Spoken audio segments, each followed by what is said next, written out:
There's a moment in almost every open-world game when the light begins to change. The sky deepens, the colors soften, the sharp edges of the world blur into something quieter, slower, harder to see. Night is coming. And for many players, the instinct is immediate. Finish what you're doing. Find shelter. Prepare for whatever the darkness brings. But if you stop, if you stand still for just a moment and let the night arrive without rushing against it, something unexpected happens. The world doesn't end.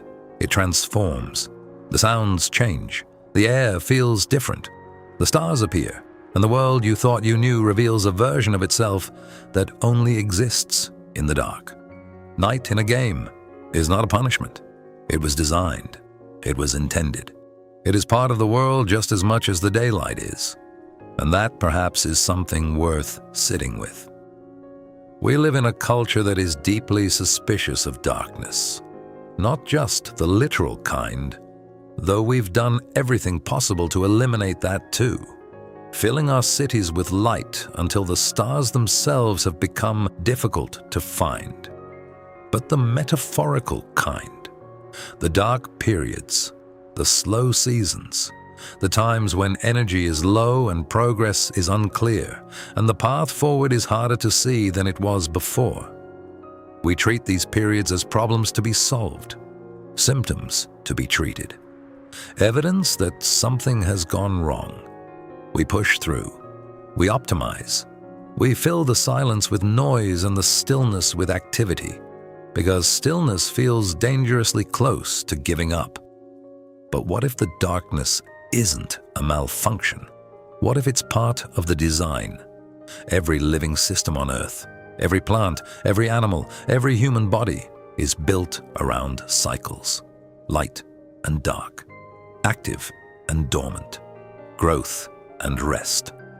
The natural world doesn't treat winter as a failure. It treats it as a necessary phase without which spring cannot happen.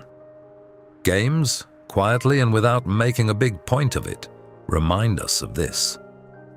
The night cycle exists in game worlds not as an obstacle, but as a rhythm, a built-in reminder that the world is not meant to operate at full intensity all the time. We were not either. In survival and building games, night asks something specific of the player. It asks you to stop expanding, to consolidate, to come back to your base, your fire, your people, and simply be there for a while. No new territory, no new construction, no forward progress in the conventional sense. Just be here, tend the fire, wait for the light. For many players, this is the hardest thing the game asks, not the combat, not the resource management, the stopping. The willingness to let the night be what it is, without forcing daytime behavior into it. In life, night asks the same thing. The difficult seasons, the periods of grief, of uncertainty, of exhaustion, of quiet, ask us to stop expanding for a while, to come back to what is essential, to tend what we have, rather than reaching for what we don't. This is not the same as giving up. It is the same as recognizing that not all movement looks like movement. Some of the most important things that happen in us, the integrating, the healing, the quiet reorganizing of who we are and what we value, happen in the dark, slowly, without visible progress, without anything to show for it. Night asks you to trust that process, to believe that something is happening even when you can't see it. That trust in darkness, in rest, in the unseen work of being still, is one of the quietest forms of courage there is. There is something the night reveals that daylight hides. In games, you notice it if you pay attention. The world at night has a different quality. Distant lights become visible. Fires on hillsides, lanterns in windows, stars above, that the brightness of day made impossible to see. Things that were invisible in the noise and color of daytime emerge in the quiet of the dark. The same is true in life.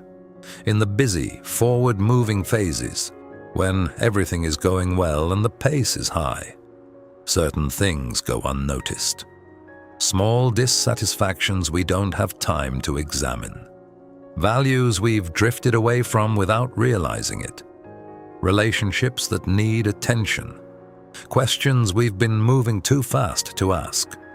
The slow periods surface these things.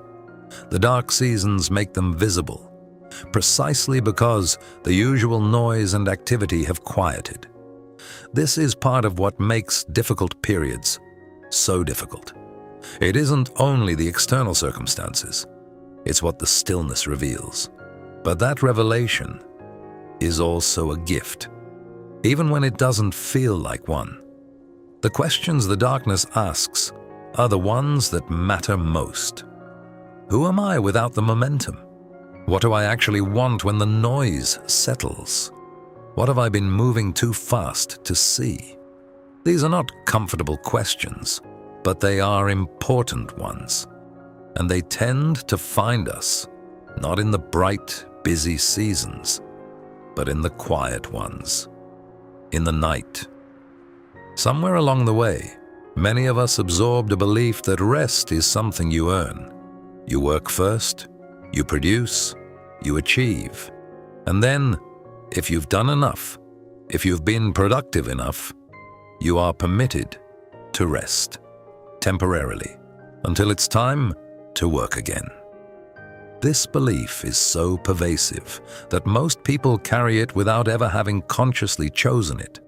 It simply arrived, absorbed from the culture around us, and settled into the way we organize our time and measure our worth. Games disrupt this quietly. In a well-designed game, rest is not a reward for productivity. It is a mechanic.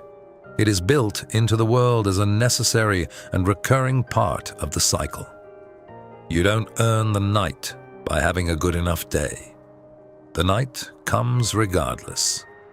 And when it does, the game expects you to respond to it, not to override it. A character who never rests, who ignores the cycle and pushes through without stopping, performs worse, makes more mistakes, misses things they would have noticed if they had slept.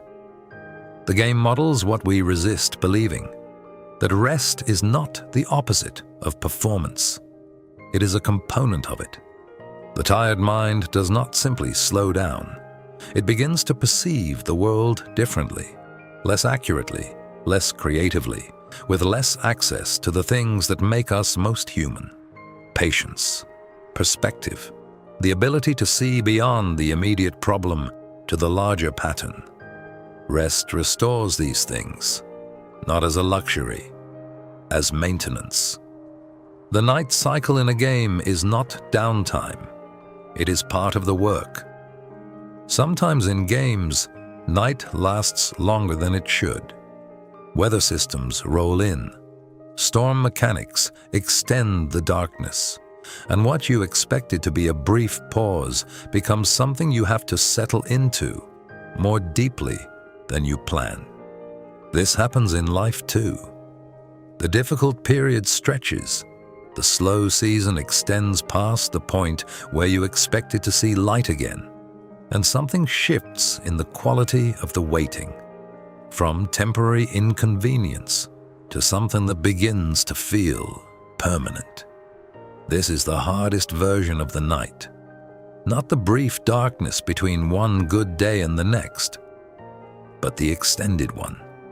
The one where you start to wonder whether the rhythm is broken, whether the light is actually coming back. And here gaming offers something less obvious, but perhaps more important. It offers proof of cycle. In the game world, no matter how long the night, no matter how severe the storm, the morning has always come.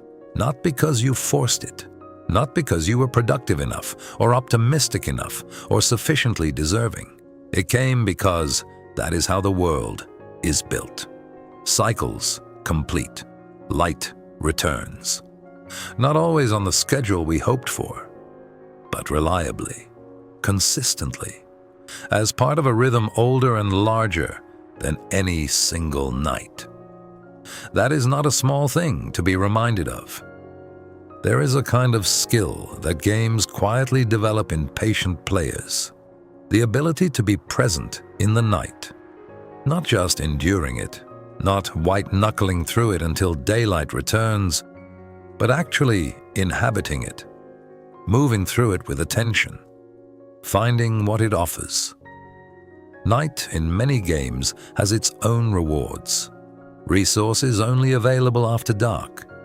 Creatures that emerge only under stars. A quality of light that makes the world look like something you've never quite seen before. But you only find these things if you stop fighting the darkness. If you put down the urge to restore daylight conditions and instead ask, what is here, right now, in this? In life, this is one of the harder and more valuable things a person can learn. Not to love the dark seasons. That would be dishonest. But to stop fighting them long enough to ask what they contain, what they are offering, what is available in the stillness and the slowness that wasn't available before. Sometimes what's available is simply rest, and rest is enough.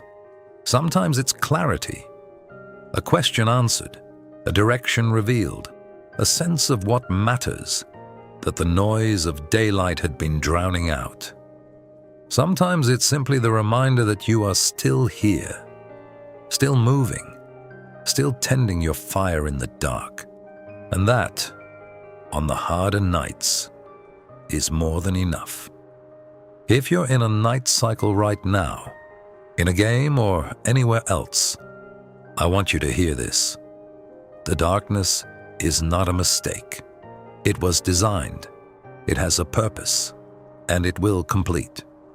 You don't have to force the morning.